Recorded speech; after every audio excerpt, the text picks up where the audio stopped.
আসসালামু আলাইকুম। আমি রাজু আছি আপনাদের সাথে।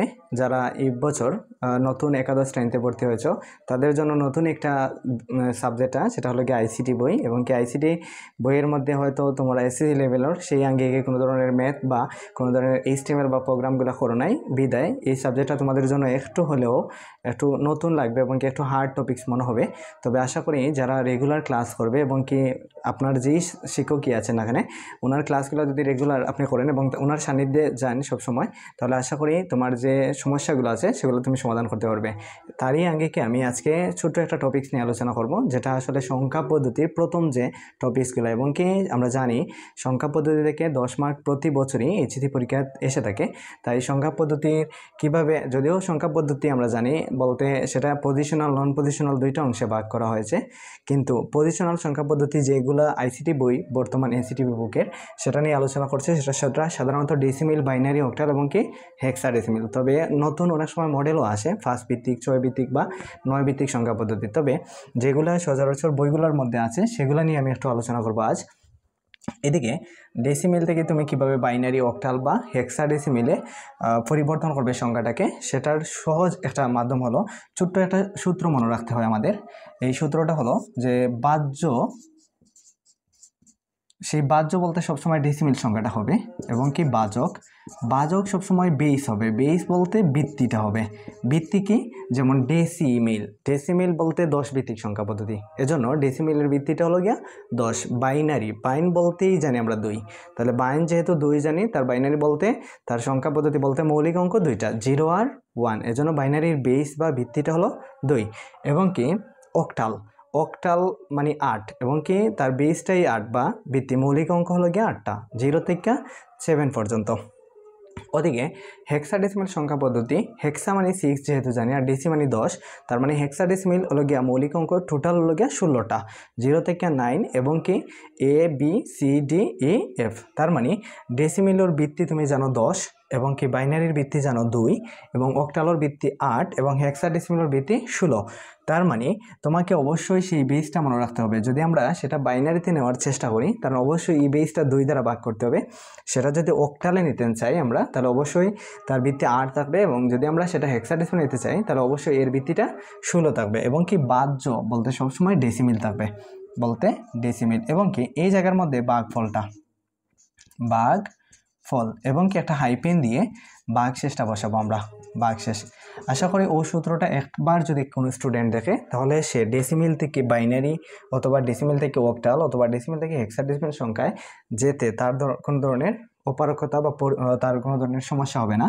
তাহলে এক্ষেত্রে আমরা যে কোনো একটা ডেসিমিল সংখ্যা নেব, সেটাকে আমরা বাইনারিতে কীভাবে রূপান্তর করতে হয়, অথবা অক্টালে কীভাবে রূপান্তর করতে হয়, অথবা হেক্সাডেসিমালে কীভাবে রূপান্তর করতে হয় সেটা আসলে দেখাবো। তবে এই সূত্রটা অবশ্যই তোমার মাথায় রাখতে হবে যে এই যে বাহ্য যেটা, সেটা অবশ্যই ডেসিমিল। তার মানে যে কোনো একটা সংখ্যা ডেসিমিল নিলাম, মেবি আমি যদি 18 ডেসিমিল সংখ্যা নেই, এভাবে কিন্তু বেসটা একটু অনুর মতন থাকবে আর কি, নিচে যেটা ডেসিমিল 18, সেটাকে যদি আমরা বাইনারিতে রূপান্তর করতে চাই তাহলে, অথবা অক্টালে রূপান্তর করতে চাই, অথবা হেক্সাডেসিমাল আছে, আমরা প্রথমে সেই ডেসিমিল সংখ্যাকে বাইনারিতে রূপান্তর করে দেখাচ্ছি। তাহলে প্রথমে তুমি 18টা নিলে, সেটা কিন্তু আমি ও সূত্র অনুসারে বাহ্যটা নিছি, মানে ডেসিমিল সংখ্যাটা, এবং কি এভাবে একটা টান দিয়ে এখানেও কি নিব আমরা, ভাজক নিব। তাহলে ভাজকটা কি, যে সংখ্যাটা বাইনারিতে নিলে সে বেস দ্বারা ভাগ করতে হবে, অক্টাল নিলে 8 দ্বারা, হেক্সাডেসিমাল নিলে 16 দ্বারা। তাহলে এখানেও আমি কি নিতে চাচ্ছি, আমি যেহেতু বলছি সংখ্যাটা কি হবে আমার বাইনারি, যেহেতু সংখ্যাটা বাইনারি হবে তাহলে এখানেও সংখ্যাটা হবে 2। এখন এই জায়গার মধ্যে আমরা কি রাখার কথা, ভাগফলটা। তাহলে যেহেতু ভাগফল, তুমি একটু যারা ক্যালকুলেটার ইউজ করবে অবশ্যই ক্যালকুলেটারের সাহায্যে মান বার করতে পারবে। আবার যারা ক্যালকুলেটার ইউজ করতে পারবে না, বা হয়তো অনেকের নাই ক্যালকুলেটারগুলো প্রথম অবস্থায়, তাহলে 18কে আমরা যদি 2 দ্বারা ভাগ করি, ছোটোকালে যেভাবে করছি, তাহলে কেন 18-র মধ্যে 2 কয়বার যায়, 9, 9 দুগুণে কত 18, এবং কি ভাগশেষটা কিছু না থাকলে 0 বা ক্রস বসাতাম আমরা। এটা কিন্তু সব সময়, যেহেতু এই যে 0, এটা কিন্তু ভাগশেষ, আর এটা কি ভাগফল, আর এটা কি আমরা জানি ভাগশেষ। তাহলে আমার কথা কি ছিল কেন, যে ভাগফলটা বসবে, তাহলে ভাগফলটা কি 9, তাহলে আপনি 9টা দিবে এদিকে, এবং কি একটা হাইপেন দিয়ে সেটা ভাগশেষটা কত 0, তাহলে আমরা কি দেব 0। এগেইন আবার এই ভাগফলটাকে আবার 2 দ্বারা ভাগ করব, তাহলে 9কে আবার 2 দ্বারা ভাগ করলে অবশ্যই কত হবে যে 9/2, তখন কিন্তু সাইড দুগুণে 8, ভাগশেষটা কত 1, তাহলে এখানে 4 হবে এবং কি ভাগশেষটা কি হবে 1। পরবর্তীতে এই 4কে আমরা 2 দ্বারা আবার ভাগ করব। তাহলে 4কে যখন আমরা 2 দ্বারা ভাগ করব তাহলে কি হবে, যেহেতু 4 এর মাঝে 2 কয়বার যাবে 2 বার, তাহলে 2 দুগুণেই তো 4, তাহলে ভাগশেষটা কি দাঁড়াবে 0। সেটা আসলে একদম ইজি।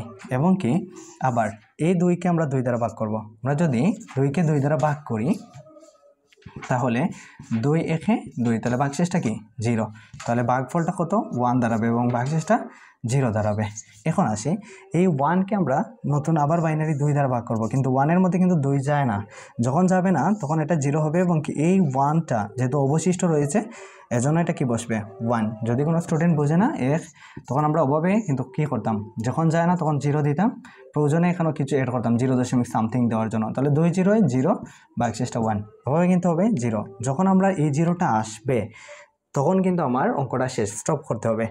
তবে তোমাকে মাথায় রাখতে হবে যে ভাগশেষগুলো কিন্তু আমার উত্তর হবে ভাগশেষ, তবে ভাগশেষগুলো উত্তর কিন্তু নিচ থেকে হিসাব করতে হবে আমাকে, কারণ ওদিকে থাকবো MSB মানে মোস্ট সিগনিফিকেন্ট বিট, এবং কি এদিকে উপরে দিকে থাকবো least LSB less significant bit, বলতে MSB বলতে সবচেয়ে গুরুত্বপূর্ণ অঙ্ক এবং LSB বলতে সবচেয়ে কম গুরুত্বপূর্ণ অঙ্ক। তার মানে হিসাবটা কীভাবে করতে হবে, আমাকে প্রথমে আনসারটা দিতে হবে 1 0 0 1 0, তাহলে 1 0 0 1 0, সেটা কিন্তু বাইনারি মান কিসের 18 ডেসিমিল এর বাইনারি মান 1 0 0 1 0 1 0 0 1 0। এই সূত্রর সাহায্যে আমরা অক্টালটাও সলভ করতে পারবো অথবা হেক্সাডেসিমিলটা। তাহলে আমরা আবার আরও একটা অক্টাল দেখাই, সেই সংখ্যাটা যদি সেই 18কেই বলা আমরা সেটা বাইনারিতে না নিয়ে এখন আমরা অক্টাল পদ্ধতিতে নিতে চাই, তাহলে অবশ্যই এখন অক্টাল বলতে বেস বলছিলাম না যে বাজকটা অবশ্যই বেস হবে, বেস হলে অক্টালর বেস কয়টা জানতাম আমরা কত 8, তাহলে 8 দ্বারা 18কে ভাগ করবো, তাহলে 18-র মধ্যে 8টা কয়বার যায়, তাহলে একটু তুমি রাফ করে নিবে অবশ্যই। 8 দুগুণে 16, ভাগশেষটা কি 2, এবং কি ওটা তো ভাগফল, ওটা হলো কি ভাগশেষ, তাহলে ভাগফলটা 2 এবং ভাগশেষটা ওই 2। এগেইন এখন আমরা এই 2কে এই ভাগফলটাকে আবার 8 দ্বারা ভাগ করব, কিন্তু 2কে যখন আমরা 8 দ্বারা ভাগ করব তখন ভাগশেষটা কি হবে, তাহলে 8 0 0, ভাগশেষটা 2 হবে 0, কারণ 2-র মধ্যে 8 না যাওয়ার কারণে 0 আসবে এবং ভাগশেষটা 2। তখন কিন্তু আনসারটা নিচ থেকে বলছিলাম না, তাহলে যেহেতু নিচে দিয়ে আমাদের কী থাকবো MSB মোস্ট সিগনিফিকেন্ট বিট এবং কি দিকে কী থাকবো LSB, তাহলে আনসারটা কী দাঁড়াবে 2 এবং 2, সংখ্যাটা অক্টাল কিসের 18 ডেসিমিল এর অক্টাল মান 2 2 অক্টাল। এখন সেম ওয়েতে যদি আমরা সেটাকে আবার ডেসিমিল থেকে আমরা হেক্সাডেসিমিলে নিতে চাই, সেই 18 সংখ্যাটাকে যদি আমরা হেক্সাডেসিমিলে নিতে চাই তাহলে অবশ্যই 16 দ্বারা ভাগ করতে হবে, তাহলে 18-র মধ্যে 16 কয়বার যায়, অবশ্যই 2 বার, তাহলে একবার, যেহেতু 18 × 1 মানে 16 ভাগ করলে 18 16 একে 16, ভাগশেষটা কত 2, ভাগফলটা 1, ভাগশেষটা 2। এবং কি পরবর্তীতে এই 1-রে 16 দ্বারা যখন আমরা ভাগ করব তখন একের মধ্যে তো 16 যাবে না, দেন আপনি 0 দিবা, এরপরে তো 1-এর পরিবর্তে আমরা 1টাই, যেহেতু অবশিষ্ট 1টাই রবে, এদিকে 1 2, যেহেতু এদিকে আমি দেওয়ার কথা MSB এবং এদিকে LSB, তাহলে 1 আর 2, সেটা লাগে হেক্সাডেসিমিল।